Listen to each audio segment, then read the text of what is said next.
This week, EVgo lays off employees, indicating the picture may not be as rosy as previously indicated. IONNA opened their first Circle K charging station, and BP Pulse opened 2 new stations at Travel Centers of America, both on Interstate 10. Let's get into it.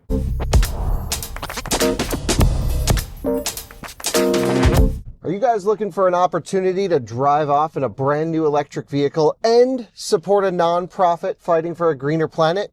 Well, I've got the program for you. Our friends at the CCAN Action Fund are back with their 8th annual EV Raffle program, and it is so much fun. I'm going to tell you why you've got to enter.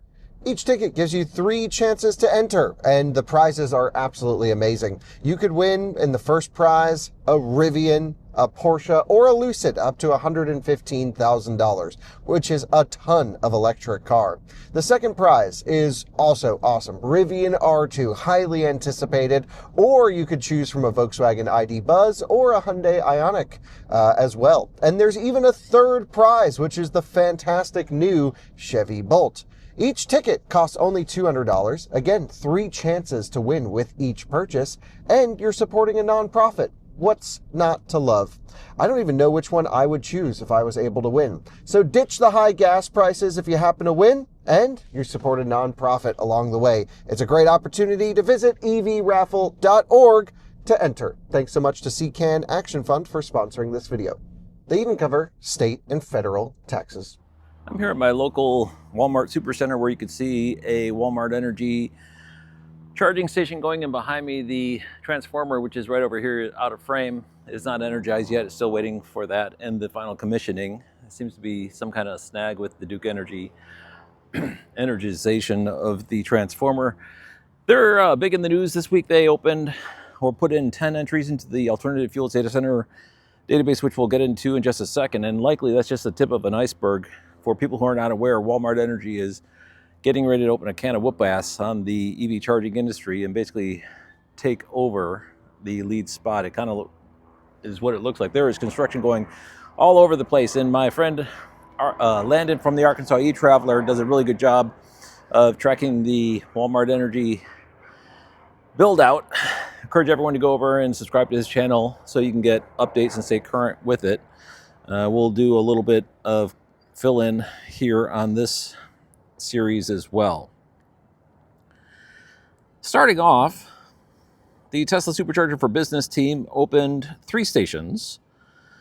They're making very steady progress, and I think it's worthwhile calling out the progress they're making, assuming it's additional ones each week, because I think this program could very easily be a significant portion of the overall electric vehicle charging landscape as time goes on, the Tesla Supercharger for Business program. The 3 stations that opened this past week, there's a Francis Energy 8-stall station in Sand Springs, Oklahoma. There is a 8-stall station in Carson City, Nevada at a golf club with an interesting pull-through layout for all the stalls in a very beautiful, picturesque location. I'd love to go visit it someday. And in Boca Raton, Florida, a 4-stall station at a diamond store. So Tesla Supercharger for Business is continuing to make good progress. Next, a viewer named Mike sent me these pictures of a pilot station in Tifton, Georgia that had existed previously with a canopy, but they tore the canopy down and extended it so they could put in another 2 stalls. Let's take a look at those pictures.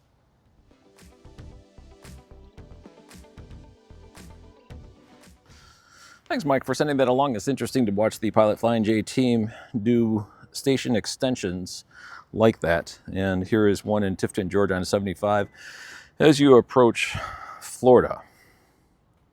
And a viewer chimed in to last week's episode asking if I could put in music, so I added music to the picture so it's just not dead silence. If that is bothersome, feel free to let me know. Otherwise, I try to just keep it low key, put a little extra just to fend off the boredom of dead silence.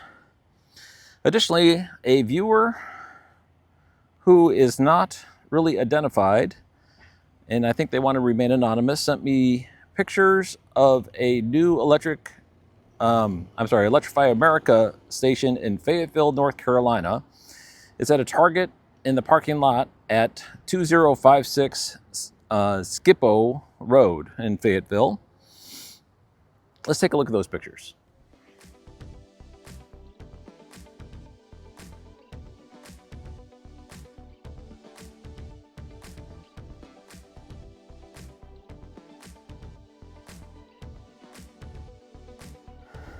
Interesting to see Electrify America continuing with their station builds at Target, which is kind of the counterbalance to the Walmart energy station builds going into Walmart.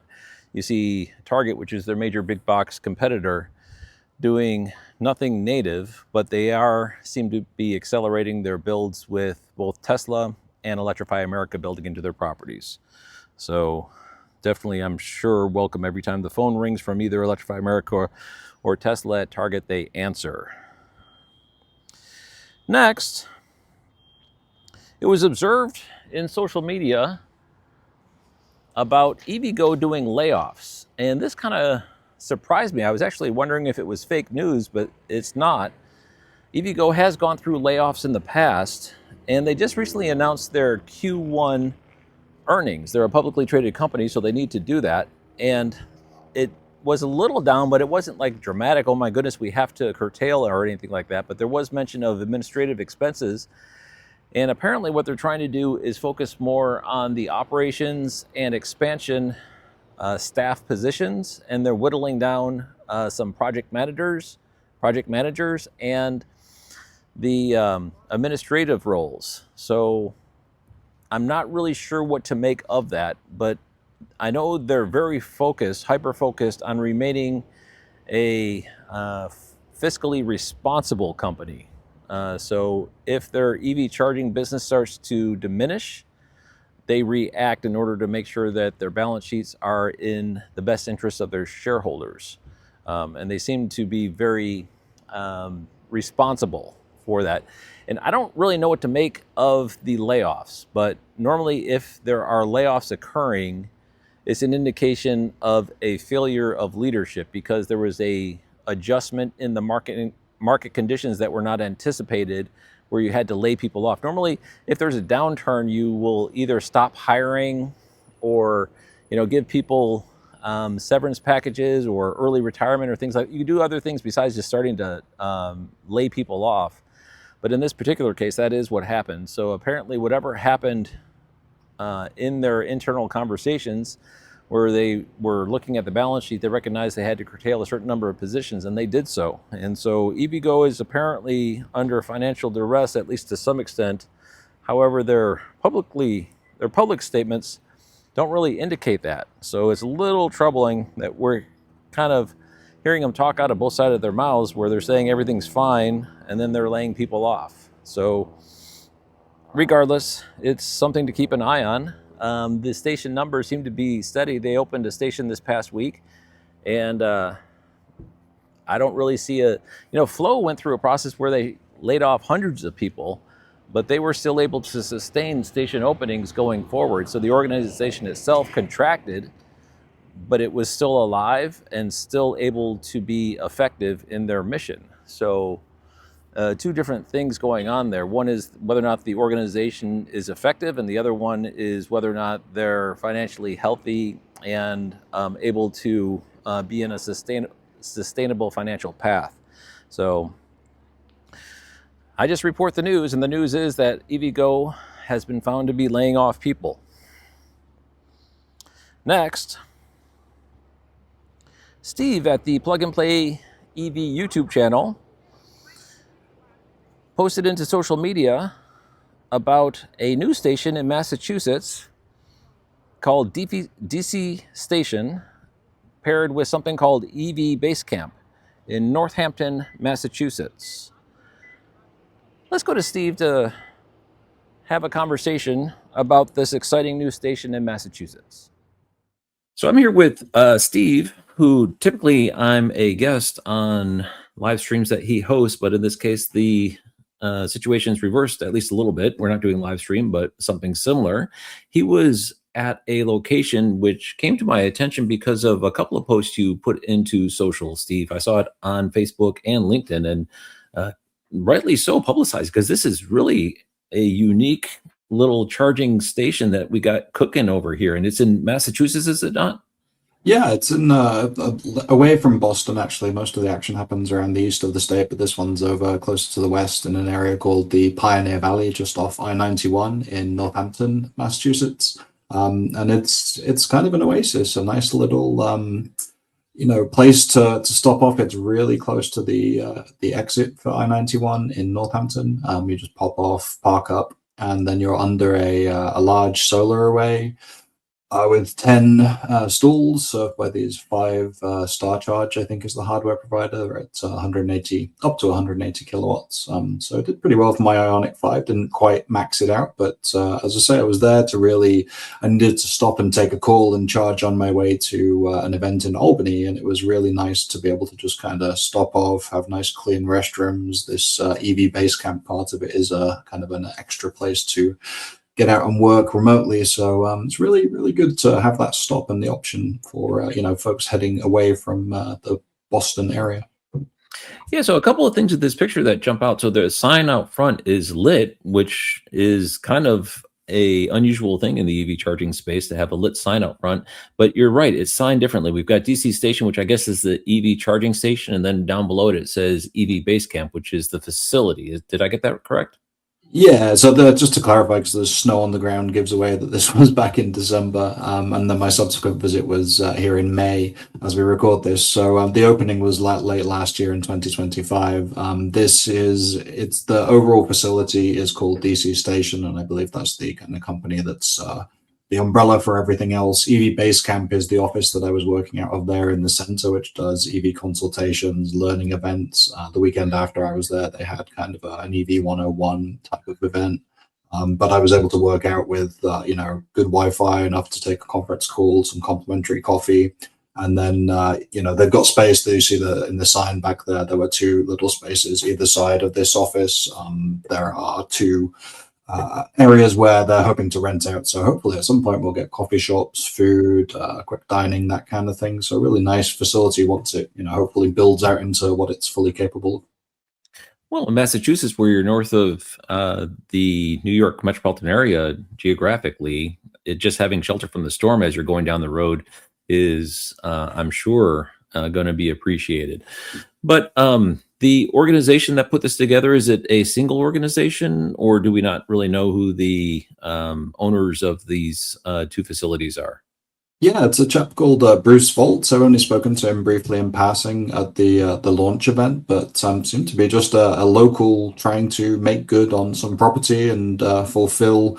I'm sure all of us would, in some various versions of our career, love to kind of own and operate a charging hub, but obviously not feasible for most of us. I definitely have. Yeah, I just don't have a big bag of coins sitting around.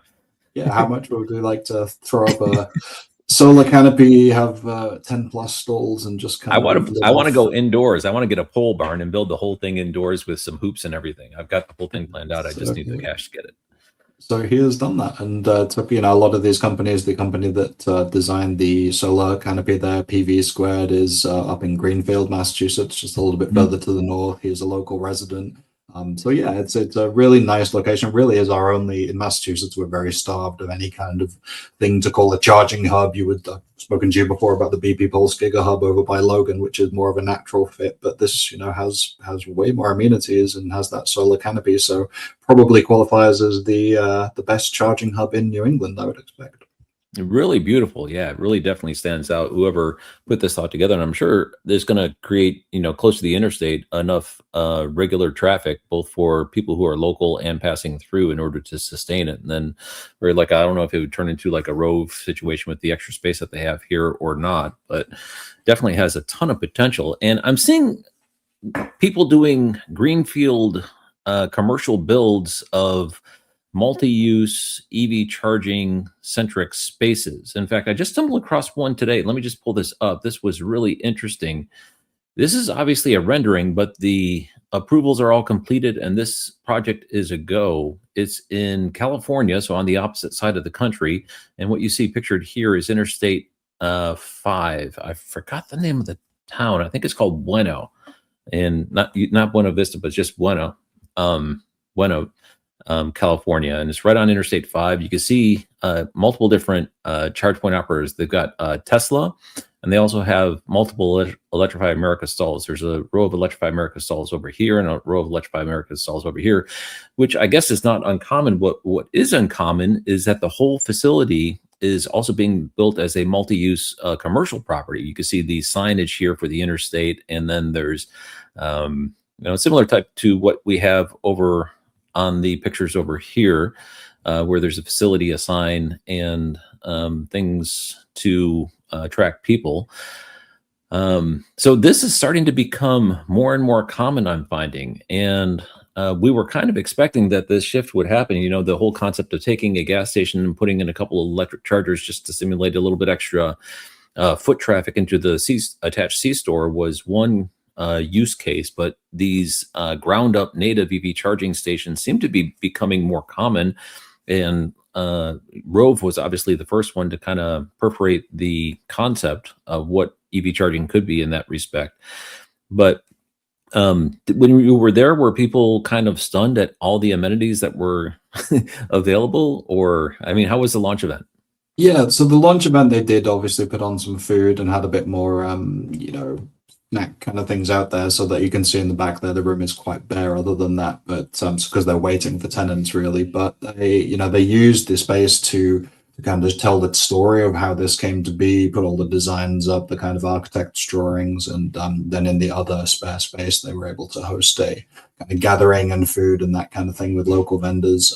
So yeah, it kind of it's a canvas, right? So I mean, obviously the learning component of it is really important as well. It's nice to see, folks not just chucking in chargers and calling it a day, but committing to a resource that folks can use. And it's probably a good thing out there, because it's in Boston, I think you'll probably be able to find EV owners a little more easily than you will in the west of the state, and then in these more kind of remote, for want of a better word, communities. So it's nice to have that as a facility in that area. And I'm hoping it does build out. Obviously, the picture you showed from California, you're probably able to get a lot more interest and backing because you have so many EVs on the road on the West Coast. It's good around here. The East Coast is certainly coming along, but it's probably, it's going to be a tough slog in some of these places to maybe attract the utilization and the tenants. So the more compelling the facility, the more likely you're able to get people in the door. And it's just a much nicer stop. If I'd thought of anywhere else that I could have taken a call around there, it would have been in a busy Starbucks or somewhere with for Fend, the gas station in the corner of the by the entrance. So it would have been a much harder thing to do, and I probably would have ended up in the car. So seeing these kind of facilities crop up, even in the small numbers that they are so far, is really kind of heartening as an EV driver. Yeah, and I kind of like the concept of, instead of sandwiching and putting a square peg in a round hole in a existing national brand's parking lot, which is taking spaces away, and you're kind of feel like you're somewhat of an unwelcome guest, or at least I don't know, I do. You're kind of, there was a facility that was designed for one specific use, and then you're slamming some electric vehicle chargers in there, and it kind of makes it a little bit awkward to move around. To have something ground up, greenfielded, built purposefully to service electric vehicle customers, I think is becoming the gold standard for what we can look forward to in the future, this location being one of them. Very, very interesting. So, Steve, much appreciated for breaking this story. This is beautiful looking station, as you say, on the East Coast. It's kind of slim picking, especially the Upper East Coast. And this definitely, I think, sits at the top of the crown for what the local folks have available to them. And if people are unfamiliar, Steve operates the Plug and Play EV YouTube channel, but he also operates a very resourceful EVI plugandplayev.com newsletter. So if you're looking for ways of staying current with electric vehicle charging, which I do, I get a lot of my information from Steve. The truth being, go sign up for the newsletter. It's a terrific resource, and he's a terrific help to the broader electric vehicle charging or the electric vehicle community. So, Steve, much appreciated for coming on and sharing your thoughts about this station. Yeah, thanks for the opportunity, Walter, and thanks for all you do as well. Same with Out of Spec Bits. Very well, thank you. It's always a pleasure to have Steve on the channel. He's a very knowledgeable, well-spoken person. and I always appreciate his contributions. He's one of the people who early on held out a hand to me, friendship as a fellow creator well before the Network Architect channel, my individual channel, had any semblance of recognition. I was just some weird nerd out there, and he was very kind to me. Definitely appreciate all he's done. And plus, for the broader EV community, he's also a tremendous resource and very respectful and very vigilant with ensuring what contribution he can make, he does. And the station itself is also super exciting. Canopy and attached facility right off the interstate in Massachusetts. So they're starting to get in the game as well out there on the Upper East Coast. Next, the state of Texas doesn't do anything small. Everything is Texas-sized. They announced their NEVI Round 2, and apparently in Round 1 they had $53 million to spend, of which they did so in I think about 15, 16 stations, something like that. Not that many for the size of the geographic area. That is just really not doing much. But Round 2, apparently they got a good purse. It's $250 million. And apparently, according to Clean Technica's Jake Alexander, is going to equate to around 588 charging ports getting added to the state through these new funds. And it should be starting relatively soon. So the 65 electric vehicle charging stations that were in Round 1, only 15 have been completed, but now they're already in Round 2, and the thought is that these are going to start moving more quickly. So Round 2 is now announced in the state of Texas. And the nice thing about the state of Texas, they're very transparent with their awards, and not only once the station is awarded, they also track the anticipated start of construction date and the start of completion date. Those are all publicly available information. So it's really good for the EV community to be able to see what's going on in the state of Texas. And a big chunk of cash just got assigned to them, and they announced they're going to spend it, rightly so. Next, I mentioned last week about a new Tesla Supercharger for Business customer called EVIO, and apparently they have announced in social a ribbon cutting for their new station that we saw under construction last week. It's going to be May 20th at 1:30 p.m.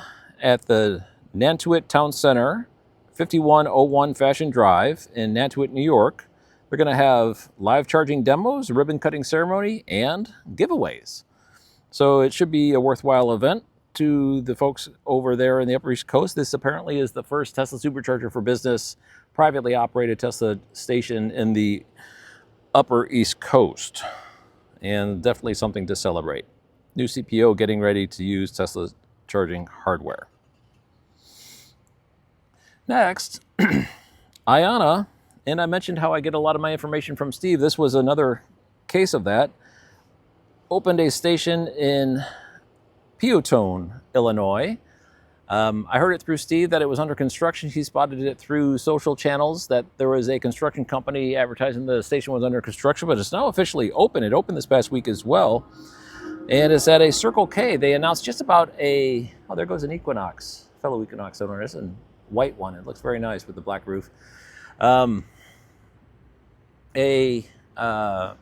Circle K announcement was, I think, about a month ago, and we weren't sure how long it was going to take before we actually saw the first station open, but we now have our answer. It's about a month, and that was rapid fast. They put in 4 stalls, which mimics what Circle K does. So apparently their initial intention, at least in this case, and I think it's a good indication of what we would see going forward, is 4 stalls, which is very small for IONNA standards, but maybe because the transformer is sized properly for that, it doesn't really make sense to expand more, or they don't have the number of parking spaces, or so on and so forth. All we know is the first station is now open, and the first station is 4 stalls. So very exciting to see that build begin, because we know that a large portion of the process of getting an electric vehicle charging station in operation is the property. And one of the reasons why Walmart is doing it so quickly is because their property is already in their hands. They're in control of their own destiny. Next, Reddy had a terrific week, opening 11 stations, most in the state of Illinois, 2 at Culver's, which are, if people are not familiar with, is a fast food chain in the Midwest. They actually have some here in North Carolina too, selling their famous butter burgers and custard desserts. A very nice fast food chain. Great place to co-locate. A 12-stall station in a town called West Chicago, and an 8-stall station in Taos, New Mexico, in the ski area. So just a ton of good activity, and it's a broken record. Every week I'm reporting on impressive numbers out of Red E, and week in, week out, they are really taking the industry by storm. So, you know, some CPOs are struggling financially, other ones seem to be doing just great, and I think that's part of the slugfest that we're going to see here as the market continues to expand. Some people who are able to move quickly and capitalize quickly are going to be early winners, and people who are resting on their laurels and past successes will be passed over. Speaking of taking the industry by storm, there was a post in social by Alberto Lemus, who is the co-founder and managing partner at Atwater Infrastructure Partners, about closing their 8th EV real estate transaction. And where this particular one is the city of Buena Park, California, off Interstate 5 and Arista Boulevard. And I'm going to just read this. The project will be the largest dedicated EV retail charging project in Southern California, featuring 76 DC fast chargers and 12,000 square feet of complimentary retail for charging patrons. The project, which began with Atwater being selected as in an RFP from the city of Buena Park for this key Northern Gateway site, will feature a flagship Electrify America charging hub and a Tesla EV Supercharger station. Additional information regarding the retail tenants will be released soon. And they mentioned some commercial partners that they're going to be working with. Construction will commence immediately, with the first phase delivering in Q3 2026. And a beautiful rendering right off the interstate with interstate signage, and they have a Starbucks logo there, so I'm not sure if that's wishful thinking or if they intend to. An Electrify America flagship station, all bundled together from a greenfield ground up charging destination that has retail attached specifically. So instead of retrofitting your electric vehicle charging into a retail establishment, like what has been done here, is purpose built for EV only, with the retail kind of as an afterthought, and feeding off the traffic that is coming in to refuel off Interstate 5. And we do have larger charging stations in California. You know, Tesla is kind of famous for putting in these large charging stations, especially on the route to Las Vegas.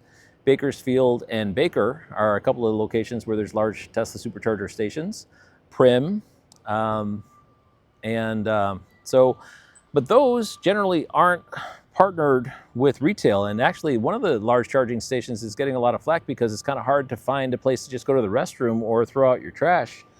Because although Tesla's chargers are underneath solar canopies, there's not really anything attached that you can use a facility for, or, you know, it's kind of hard to find. So sometimes the site selection with Tesla superchargers is questionable, but in this particular case, the property, as I said, is being built from the ground up, greenfield, right off Interstate 5 in Buena Park, California, as an EV charging station. So this is a completely different approach to building an electric vehicle charging station. As I mentioned at the beginning, BP Pulse opened not one, but 2 large stations using Alpitronic hardware at Travel Centers of America. Both of them are on Interstate 10 in 2 different locations, one in Slidell, Louisiana, and the other one in San Antonio, Texas. So if people are not aware, Interstate 10 connects Jacksonville, Florida with Los Angeles, California, cuts clean across the entire southern portion of the country, and is a very long stretch. And Interstate 10 leading into Houston is pretty well covered with electric vehicle charging. But once you pass Houston, things kind of thin out. And in Louisiana, it's a little bit of slim pickings. So Interstate 10 gets a new one at the Travel Centers of America in Slidell. And in San Antonio, Texas, there's also a new one as well heading into the western portions of Interstate 10. Nice to see that. Electrify America opened 3 stations, one of which is called Automated Test, which is only 3 stalls in Philadelphia, Pennsylvania. So that one we're just going to assume is actually not in a real location. It's probably something they're just testing their software for, and somehow through automation it landed in the alternative fuels data center database. But Visalia, California, 10 stalls at a Costco. The Costco partnership with Electrify America is doing well. And I mentioned reinventing ourselves. Electrify America is doing a terrific job of finding partners to help them get property locations. And Costco, IKEA, Target are all locations that Electrify America has been able to find fruitful partnerships with and been very successful in getting properties built at those locations. The other one is in Winston-Salem, in my home state of North Carolina, 12 stalls. So 3 stations opened by Electrify America in the past week. Lastly, as I mentioned at the no, actually I didn't mention this. Well, sort of at the start where I was talking about where I was and why I was here. Walmart opened 10 stations, and when I say opened, I'll qualify that in just a second, including ones with the right stall count of 8, because their initial entries in the alternative fuels data center database showed 4 stalls, but it's 4 chargers, and each charger has 2 stalls. So I guess they weren't understanding that or something, but now they're starting to add entries into the alternative fuels data center database with the correct stall count. So they're either adding like from a point forward, or maybe they'll go back and adjust the ones in the past. I'm not really sure. But it's just rattling down some of these locations, and the dates are a little bit spattered. So I think they're doing catch up with their clerical work. Plano, Texas, we got 3 in Bentonville, Arkansas. Landon from the Arkansas E-Traveler actually did site visit videos from there, so feel free to go to his channel to check those out. Morris, Illinois, Oklahoma City, Oklahoma, Cranberry Township, Pennsylvania, Colorado Springs, Colorado, Catoosa, Oklahoma, and Omaha, Nebraska. And I understand from Landon at the Arkansas E-Traveler that not all of these are officially open. And I think Catoosa is one of the ones that is listed here as open, but according to him, it's not open yet. He saw it, apparently he's getting reports, and just, he gets reports from all sorts of places. He's a very busy person, and this network is exploding in activity. And it's not just wishful thinking, future pips on a map. It's construction. And construction is all over the place at Walmart supercenters and neighborhood markets. It is an in-swing, full court press build by Walmart. And this is the frightening execution phase that Walmart is notorious for being able to complete with a exceeding expectation time frame. And here we are right in the middle of it. This particular station is mechanically ready and was just being held up by the utility for the energization of the transformer and then the subsequent final commissioning. But as you can see, this is what new normal looks like at Walmarts, and very soon coming to a Walmart or neighborhood market near you. I know in my hometown of Concord, North Carolina, which is not that big of a town, we've got 2 stations, one here and one at a neighborhood market on the other side of town is getting a station as well, and that one is under construction also. So definitely watch this space. Thanks for watching.